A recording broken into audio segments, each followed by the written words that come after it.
नमस्कार, are Bharat TV channel में स्वागत है आपका और मैं हूं आपके साथ शमा प्रवीण, जहां बिहार से जुड़ी हर छोटी बड़ी खबर दिखाते हैं आपको, जन सरोकार से जुड़े मुद्दे भी उठाते हैं। तो चलिए देखते हैं आज की कुछ खबरें, लेकिन उससे पहले सब्सक्राइब करें हमारा यूट्यूब चैनल। गारंटी दे रहा हूं बस आप लोगों को, जब तक केजरीवाल जिंदा है पार्टी भी ईमानदार रहेगी और सरकार भी ईमानदार रहेगी।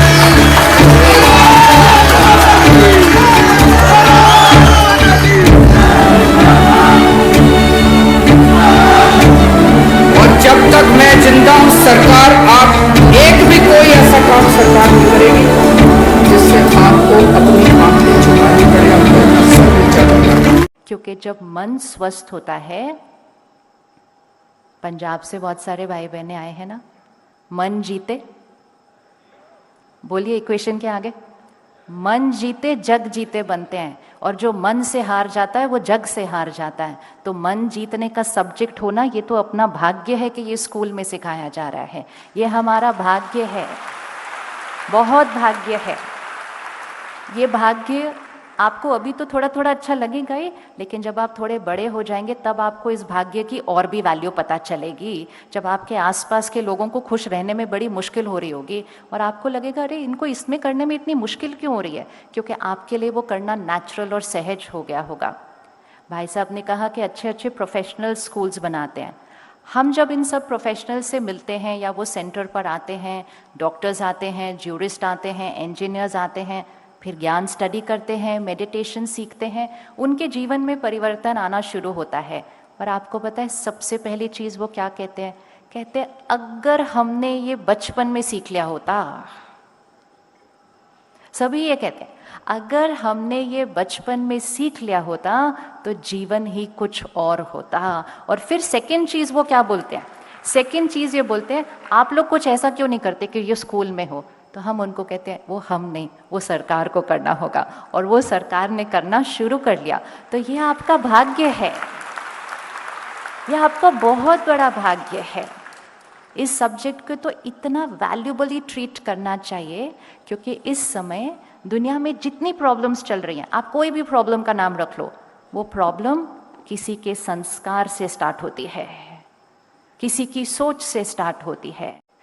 मैं भी शिवानी जी को कह रहा था कि हमारे घर में सभी लोग उनके फ़ैन हैं। जब टीवी पे प्रोग्राम आता है और ख़ासकर मेरे पेरेंट्स, वो टीवी के सामने 2 घंटे का भी अगर प्रोग्राम हो तो 2 घंटे वो बैठ के सारा प्रोग्राम देखते हैं। लेकिन मुझे शिवानी जी से छोटी सी शिकायत है। शिकायत ये है, मैं रोज़ शाम को कोशिश करता हूँ सारी अपनी मीटिंग्स वगैरह सब ख़त्म होने के बाद मैं अपने पेरेंट्स के रूम में जाके उनके साथ आधा पौना 1 घंटा बिताता हूँ।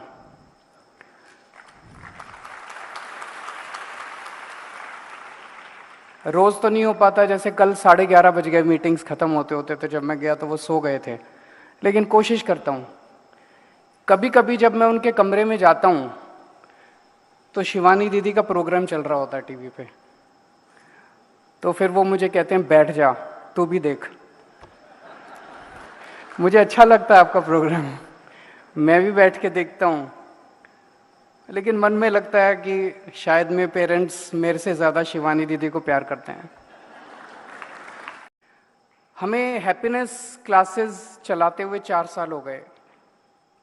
आज उसी की एक तरह से हम उसी मौके के उपलक्ष्य में इकट्ठे हुए हैं।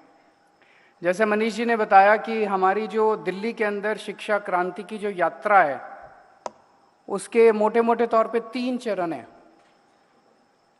शुरू में जब हमारी सरकार बनी थी, जैसे पूरे देश भर में है, सरकारी स्कूलों का बहुत बुरा हाल था, इंफ्रास्ट्रक्चर भी नहीं था, पढ़ाई का माहौल भी नहीं था, रिजल्ट भी नहीं आते थे। मेरे को अभी भी याद है एक सरकारी स्कूल के बच्चे, छोटे बच्चे का एक वाक्य, जब उससे पूछा गया कि बच्चे तो देश का भविष्य होते हैं, तो उसने कहा जी वो तो प्राइवेट स्कूल वाले बच्चे होते हैं, हम तो सरकारी स्कूल में पढ़ते हैं, हम देश का भविष्य नहीं है। ये बड़ा मार्मिक सेंटेंस था। और उसी बच्चे का 5 साल के बाद स्टेटमेंट हमने देखा, जब वो बच्चा कह रहा था कि अब हम भी इस देश का भविष्य हैं, सरकारी स्कूल के बच्चे भी इस देश का भविष्य हैं। तो सबसे पहले हम लोगों ने अपनी यात्रा में इंफ्रास्ट्रक्चर को ठीक किया।